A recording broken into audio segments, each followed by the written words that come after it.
This is The Big Picture, an official television report of the United States Army, produced for the armed forces and the American people.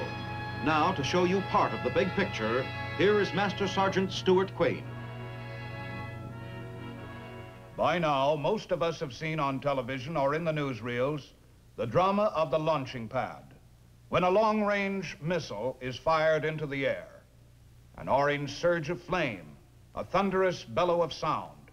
Then up it goes, until, as far as the naked eye is concerned, it disappears into the skies. What then? Today's big picture is the story of What Then? The story of how long-range missiles streak through the air to strike, unerringly, even a small target a long distance away. Our story begins a few miles from the White Sands Proving Ground in New Mexico, one morning not long ago.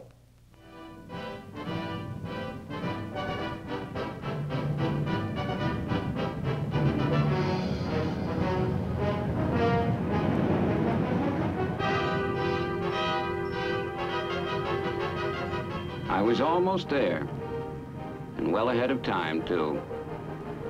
The arrangement was for me to meet my son at the service club at 5 p.m., the service club at the White Sands Proving Ground. It was still early. I could take it easy from here on, enjoy the scenery. I had really been beating out the miles in the last 2 days.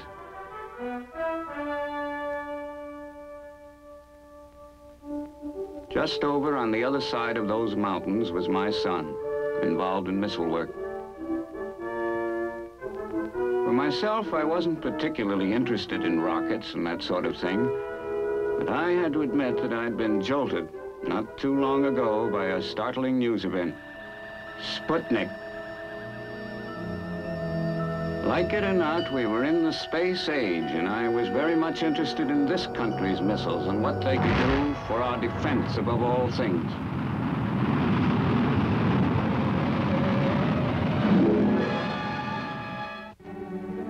My son Ken was certainly in the forefront of the day's events. The White Sands Proving Ground was a key center of missile activity. I wondered what he was doing at 9:30 in the morning. Well, no delays so far on this test. I guess I'll be crossing my fingers all day long again. It's always this way on the day of a shoot. I guess today, I feel some extra excitement about seeing Dad when the shoot's over. That is, if we're on time. She's fueled, ready to be hooked up and pulled away. Nike Hercules, ground-to-air missile for defending American cities against enemy aircraft. A weapon of extraordinary accuracy. This afternoon, we're holding one of many continuing tests on this missile, on its design, on the quality of manufacture, on missiles going to the troops in the field, on missiles that have been in the field and are back in now for a checkup. Constant tests to improve and refine. With a solid propellant, Nike Hercules is a lot easier to handle than Nike Ajax, but still, she's got to make the trip to the launching site within a 10-mile-an-hour speed limit.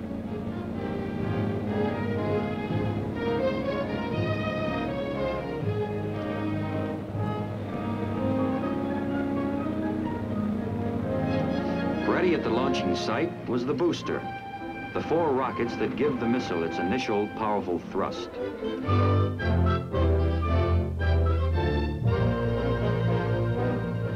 Though I'm a PFC, this is a choice assignment, and those usually assigned to it hold a college degree in engineering.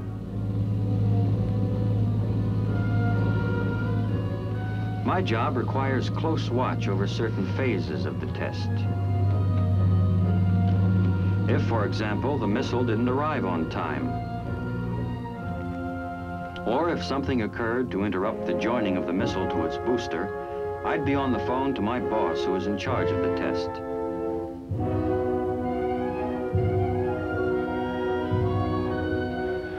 Just before noon, Nike Hercules was slid over to go underground for some final checks.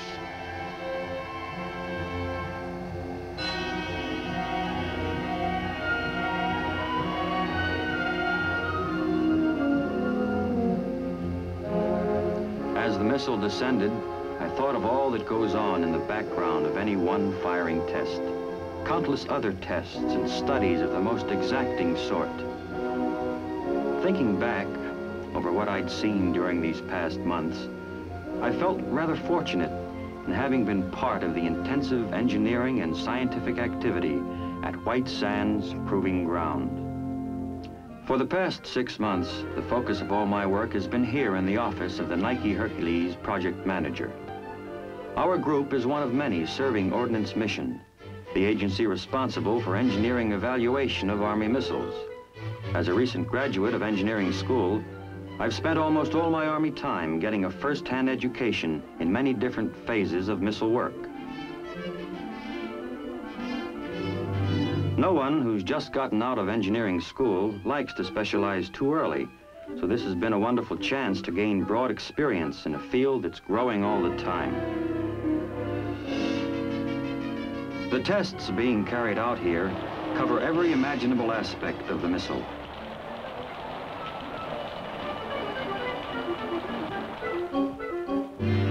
The Army wants to know how well the missile's delicate mechanisms will stand up to all sorts of conditions in, and sometimes out of, this world.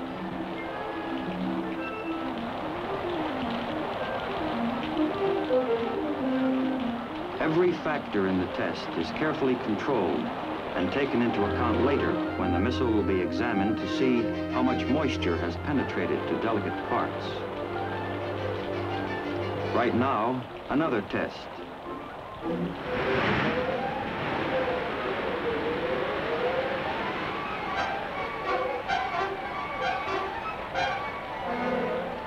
A simulated tropical hurricane.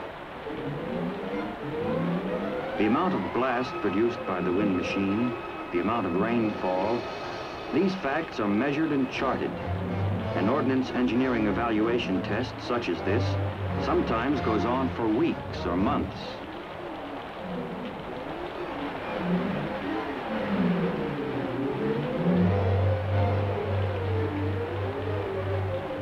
Whether the test be to discover the effects of temperature, high altitude pressures, humidity, or other environments, ordnance engineers share a common objective. Can the missile take it? An enormously severe strain is put on the missile at the takeoff and at the moment of separation from its booster. Special equipment has been designed to simulate these shocks. The missile is raised in order to test the effect of a sudden sharp drop.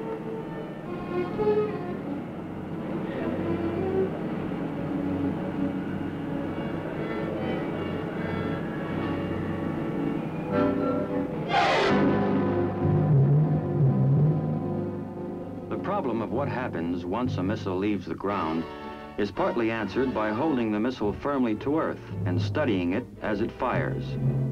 Here on this stand, a static test is about to begin. Fueling with a liquid propellant has been completed. Attention all personnel, attention all personnel. Clear the area, clear the area.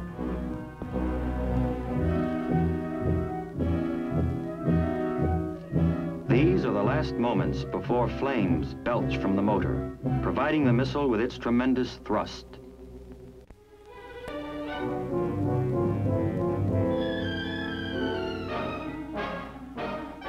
Fifteen, 14, 13, 12, 11, 10, 9, 8, 7, 6, 5, 4, 3, 2, 1, fire. 1, 2, 3.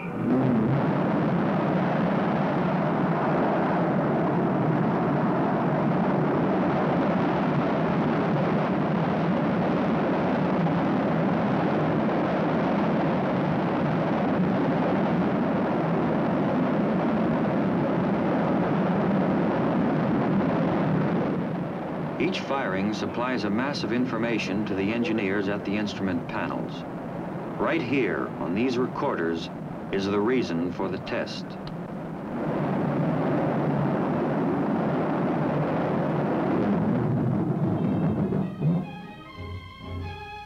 When the firing is over, it is only the beginning. Every time a missile is static fired or launched into the sky, a huge amount of data is collected. Most of this information is not usable until reduced to concrete units of measure, such as on these punched cards. The punched holes represent facts, which in their raw state may have come in on various recording machines. For example, as squiggly lines on pieces of film, as eerie sounds on reels of tape, as scope patterns, and erratic tracings on rolls of paper. Translating this basic material into manageable forms such as punched cards is called data reduction, an important phase of work at the proving ground. Only after this process can the punched cards be fed to mammoth scientific computers, which can be set to work to produce the statistical results awaited by missile scientists and engineers. Giant electronic devices capable of lightning conclusions to mathematical problems are essential to many phases of missile testing and research.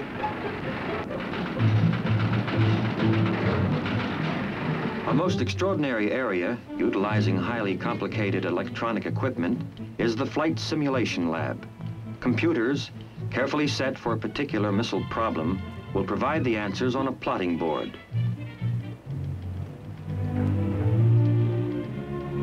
An enemy target, this tiny tracing pen is positioned for flight, while another pen, the missile, is brought to the launch site. Simulated flight tests make possible a tremendous saving of costly missiles. Data is fed to the machines, such factors as motor thrust, wind velocity, gravity, temperature, and many others. No dramatic countdown here, no flurry of activity. Calmly, deliberately, the firing switch is thrown. But even here, there's a kind of tension, waiting to see if the estimations have been correct. The target is in the sky.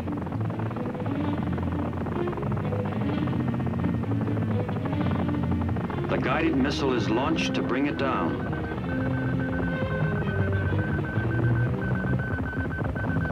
The target races through space.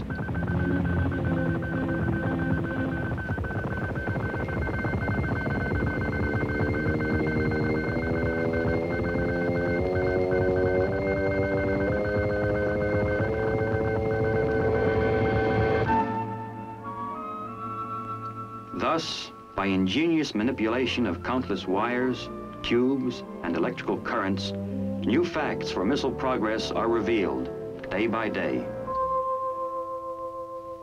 But inevitably, the big showdown is the missile in the sky, being studied during its flight test, gathering data and sending it back through the telemetering equipment installed yesterday at the assembly area. Now all preliminaries were behind us. It was the afternoon of the shoot.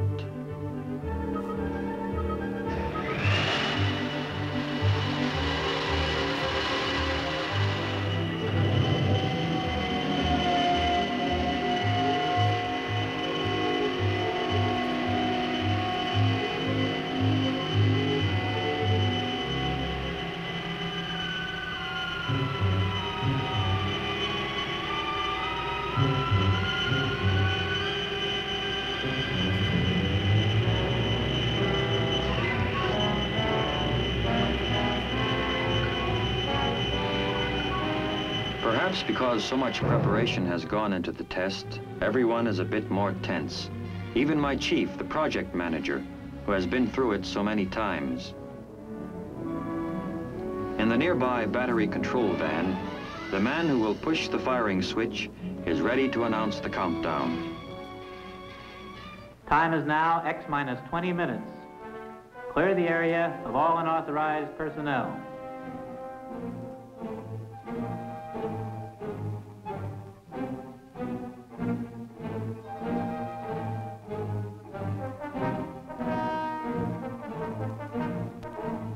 few finishing touches, and the missile will be armed, ready for flight.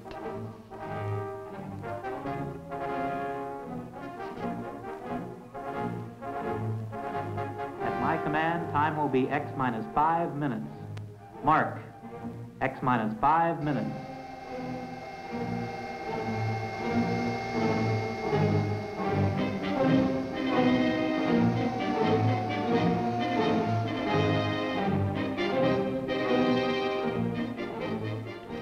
Over at Range Control Headquarters, the range controller is overseeing the operation, making sure that the range is clear and ready, seeing to it that all test requirements are being met.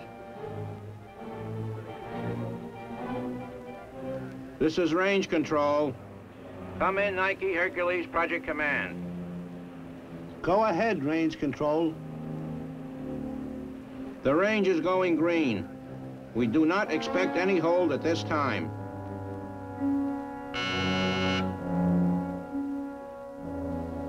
The missile is erect, ready to spring to the sky. Wind speed and direction is checked up until the last minute.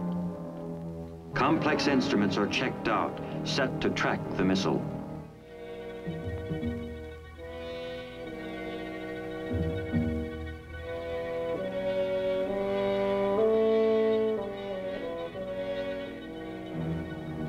Everybody waits as the tension mounts during the final moments of countdown.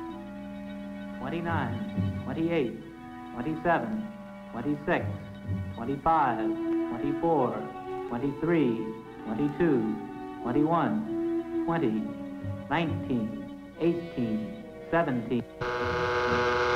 This is Range Control. Hold. Holding at X minus 17 seconds. Something had gone wrong. One of the thousands of details that have to be letter perfect were not quite ready for the firing test. Calling Range Control, this is Army 220. Report of unauthorized vehicle in the danger area is confirmed. Am landing to investigate.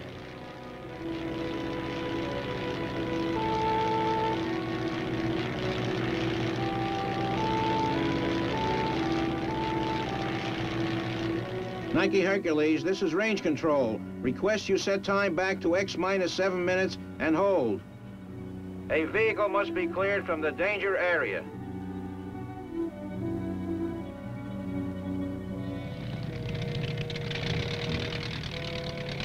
Later on, I found out that the completely improbable had happened. Someone had driven a car to a spot off the highway before the MPs had swept the road prior to setting up their roadblock. Seemed that some lady had been looking for a nice, quiet place to have a picnic lunch, or she'd been out looking for rock specimens or something. Well, one of the pilots assigned to sweeping the area as a double check found her and put her straight as to where she was and how it was important for her to leave the area immediately.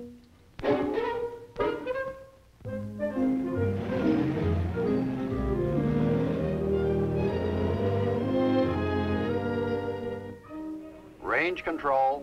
This is Army 220. Unauthorized vehicle leaving danger area. Range will be clear in approximately 7 minutes.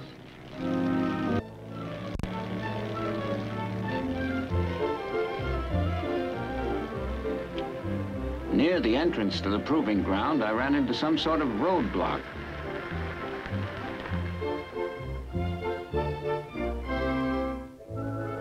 Evidently, they were just about to fire a missile. At the head of the roadblock, we were told we'd be able to see the chute in just a few minutes. They were waiting for a vehicle to come off the range.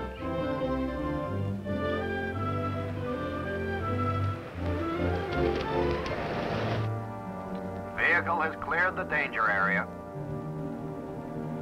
Nike Hercules, the range is going green.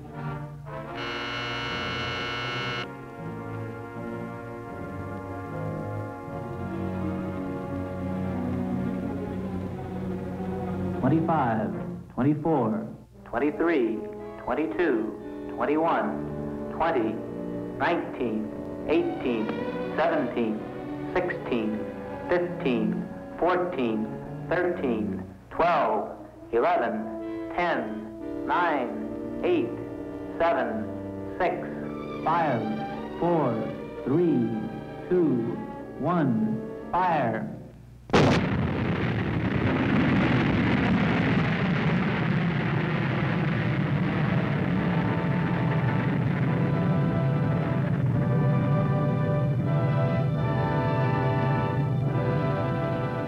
From the roadblock position, we were able to see the missile hurtle into the air.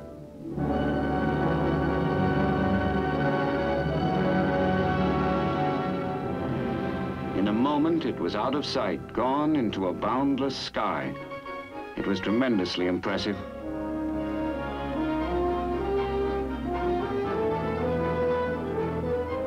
A few minutes later, I was on my way to the appointment with my son.